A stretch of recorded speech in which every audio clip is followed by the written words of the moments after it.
சின்ன தாட்ஸ் உங்களை ஷேர் பண்ண விரும்புறேன் ஃப்ரெண்ட்ஸ். ஓகே ஃப்ரெண்ட்ஸ், நம்மில் நிறைய பேர் என்ன பண்றாங்கன்னா வேலை செய்யறதுல ஃப்ரெண்ட்ஸ், வேலை செய்யாம சோம்பேறியா என்ன பண்றாங்க, எப்ப பார்த்தாலும் சோம்பேறியா படுத்துட்டே இருக்கிறாங்க.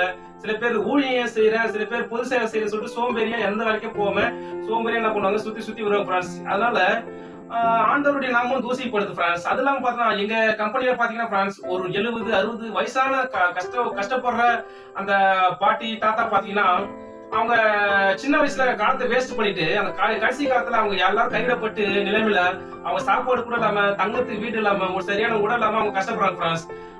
சின்ன வாலிப பிள்ளைங்க கூட பாத்தீங்கன்னா நிறைய பேர் என்ன பண்றாங்க, 18, 20, 25 வயசு படிச்சு முடிச்சு கூட ஃப்ரெண்ட்ஸ் வேலைக்கு போகாம ஃப்ரெண்டா கூட சுத்திக்கின்னு நேரத்தை வேஸ்ட் பண்ணின்னு அதுக்கப்புறம் கல்யாணம் ஆயிடுச்சுன்னா ரொம்ப கஷ்டப்படுறாங்க ஃப்ரெண்ட்ஸ். கல்யாணம் ஆயிட்டு அவங்களால அந்த எவ்வளவு நல்ல குணம் கேரக்டர் இருந்தாலும் ஃப்ரெண்ட்ஸ் 50% கேரக்டர் நல்ல குணம் வேணும், அதே 50% வந்து நமக்கு பணம் வேணும் ஃப்ரெண்ட்ஸ். ரெண்டுமே ஈக்குவலா இருக்கும் ஃப்ரெண்ட்ஸ். ரெண்டுமே ஈக்குவலா இருந்தா நம்மளால ஒரு சந்தோஷமான வாழ்க்கை வாழ முடியும் ஃப்ரெண்ட்ஸ். அப்ப இந்த பிள்ளைங்க பார்த்தா காலத்தை வேஸ்ட் பண்ணிட்டு 28, 30 வயசு கல்யாணம் ஆகிட்டு ரொம்ப கஷ்டப்படுறாங்க ஃப்ரெண்ட்ஸ். இதனால நல்ல பிரிவுகள் வருது, கைவிட போறாங்க, எவ்வளவு ரொம்ப வேதனையான ஒரு சூழ்நிலைக்குள்ள போறாங்க ஃப்ரெண்ட்ஸ். அதனால ஃப்ரெண்ட்ஸ் இன்னைக்கு என்ன என் தாட்ஸ்னா எல்லாருமே நான் ஃப்ரெண்ட்ஸ் காலத்தை வேஸ்ட் பண்ணக்கூடாது.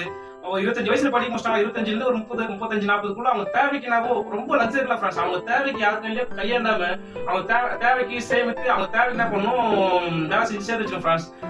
நம்ம சோம்பேறி இருக்கலாம் ஃப்ரெண்ட்ஸ். சோம்பேறி இந்த மாதிரி நம்ம பின்காலத்துல ரொம்ப கஷ்டப்படும் ஃப்ரெண்ட்ஸ். அந்த வசனம் சொன்னது கூட சோம்பேறி என்ன பண்றது, குளிர்கிறது என்று உழைய மாட்டோம் ஃப்ரெண்ட்ஸ். ஆனா அறுப்பிலே அவங்க பிச்சை கட்டுற ஒன்றும் கிடையாதுன்னு அந்த வசனம் பார்த்து ஃப்ரெண்ட்ஸ். அதனால நம்ம இருக்கிற காலத்தை வேஸ்ட் பண்ணாம சோம்பேறியா இருக்காம உழைக்க வேண்டிய வயசுல சம்பாதிக்க வேண்டிய வயசுல நம்ம சம்பாதிச்சு நம்முடைய தேவைக்கு நம்ம சேர்த்து வச்சு ஃப்ரெண்ட்ஸ். ஒவ்வொருவரும் பர்சனல் சேவிங் கண்டிப்பா இருக்கும் ஃப்ரெண்ட்ஸ். அது கணவனாலும் சரி, மனைவியா இருந்தாலும் சரி, பிள்ளைகளா இருந்தாலும், பெற்றோர் இருந்தாலும் அவங்களுக்கு பர்சனல் சேவிங் தனிப்பட்ட ஒரு பண சேமிப்பு இருக்கணும் friends.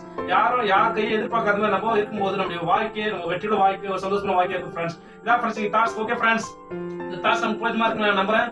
Okay friends, bye friends, make a nice day, God bless you, bye friends, bye.